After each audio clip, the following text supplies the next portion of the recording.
남학생이 사귀자 하면서 둔기라고 해야 될까요? 망치 같은 그런 도구를 갖고 와가지고 협박을 막.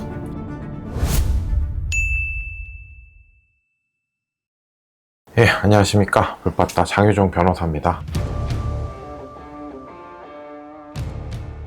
오늘은 제가 맡았던 사건들 중에서 그 학교폭력 사례를 중심으로 한번 얘기 드릴까 합니다. 처음에 이제 소개시켜드릴 사안은 초등학생, 남녀 학생 사이에 어떤 이성적인 문제가 있었던 일인데, 남학생이 사귀자 하면서 굉장히 좀 쫓아다니고 집요하게 물고 늘어지는 성인식으로 하면 스토킹 같은 그런 행동을 이제 계속 해왔던 거고요. 그 와중에 이제 여학생은 무섭기도 하고 싫기도 하고 공포감 때문에 이 학생은 이제 계속 거부하고, 너랑은 만날 수가 없다, 너랑 사귄다는 말도 싫다 나는, 뭐 이런 식으로 이제 대응을 해왔더니 남학생이 화가 났는지 분노가 생겼는지 둔기라고 해야 될까요? 망치 같은 그런 도구를 갖고 와가지고 협박을 막 하기도 하고, 본인이 자해를 하겠다, 죽겠다 라는 식으로 해가지고 공포감을 준다든지, SNS라든지 뭐 친구들한테라든지 험담을 막 퍼뜨리는 거예요. 그러니까 약간 일반적인 어른들 스토킹하고 비슷한 양상으로 공포감 조성, 협박, 험담 퍼뜨리고, 가족들한테도 어떻게 하겠다고 하고, 이런 식으로 나오니 피해 학생 쪽은 너무나 무섭고 공포감이 들어서 부모님과 상의를 하고 학교폭력 신고가 됐던 그런 내용입니다.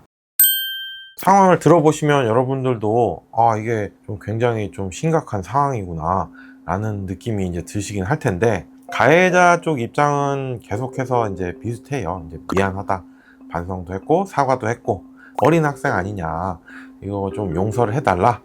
그렇지만 이제 피해 학생 측인 저희 입장에서는 이게 아이들이 한 거라고 해서 그냥 넘어갈 수 있는 수준의 문제가 아니다. 이거는 그거를 저희가 명확하게 학폭위원들한테 제시를 했고, 왜 그러냐라고 했을 때는 구체적으로 몇 월 며칠에 뭐를 했고 몇 월 며칠에 뭐를 했고, 이거를 좀 구체적인 진술을 좀 수집을 하고 다 복기를 해가지고, 이 학생과 이 학생이 같은 학교에 있는 거는 도저히 피해 학생이 받아들이거나 학교 생활을 할 수 있는 수준이 아니다라는 거를 적극적으로 어필을 했고, 그 결과 초등학생임에도 불구하고 최고 단계인 전학 처분이 나와서 다행히 피해 학생, 가해학생 분리가 돼서 피해 학생이 온전히 이제 졸업할 수 있는 그런 환경을 조성하게 된 그런 사건이라고 보시면 되겠습니다.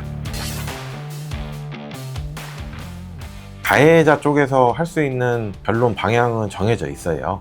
반성하고 있다, 잘못했다라고 해서 사과와 반성의 의사를 전달하고, 아이가 어리니까 정서적으로 하는 마음에 충동적으로 그런 일을 벌였다 라는 주장을 할 수도 있고, 이분 같은 경우는 이제 아이가 정서적으로 이제 힘들다, 정신적으로 좀 어려운 모습들이 계속 있어 와서 그런 면을 좀 참작해 달라 라는 정도의 변론을 했고요. 다른 경우에는 보통은 강제 전학은 최고로 무거운 징계이기 때문에 강제 전학을 면하기 위해서 자발적으로 이 학교를 떠나겠다, 이 동네를 떠나겠다라고 조건을 얘기하시는 분들도 있고, 그런 경우에는 이제 어느 정도 합의가 되는 경우도 있습니다. 사실은 피해 학생도 학폭위까지 가게 되면 조사도 받아야 되고, 학폭위 가서도 이제 굉장히 진술도 많이 해야 되고 그런 상황이 오기 때문에, 어차피 전학을 가는 결과가 같다면 네가 그럼 이사를 언제까지 가서 전학을 가라, 그러면 우리가 이거는 해결해 주마 라는 식으로 합의가 된다든지 뭐 이런 경우들도 있습니다.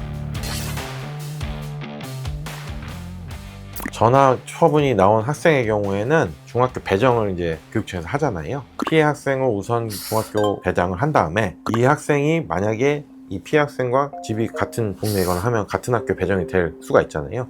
그런 결과가 나오면 이 학생은 절대 피해 학생과 같은 학교가 되지 않도록 이 학생을 다른 학교로 배정하도록 의무화가 돼 있고요.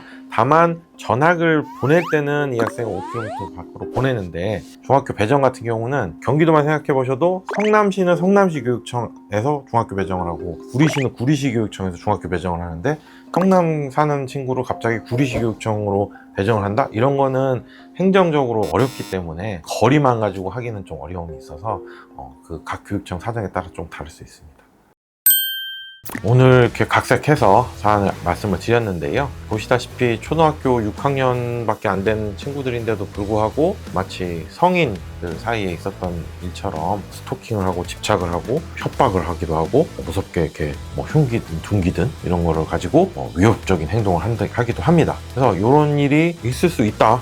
특히 이성관계 사이에 초등학교 고학년들한테는 이런 일이 있을 수 있다라는 거를 좀 아셨으면 좋겠고, 그래서 피해 학생 쪽 부모님들 같은 경우에는 아이가 뭐 남자애가 쫓아다닌다, 뭐 여자애가 쫓아다닌다 라고 했을 때 그냥 가벼이 아이고 뭐 재밌네, 그런 일이 있을 수 있지, 이렇게 생각하신다기보다는 한 번쯤은 혹시 더 위험한 상태로 가진 않을지 이런 걸 한번 점검을 해보실 필요가 있을 것 같고요.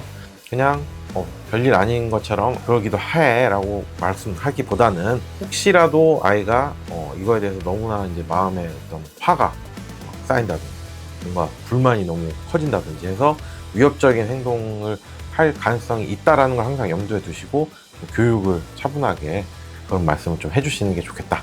네, 이렇게 마지막 말씀을 좀 올리겠습니다. 불빠따 장유정 변호사였습니다. 감사합니다.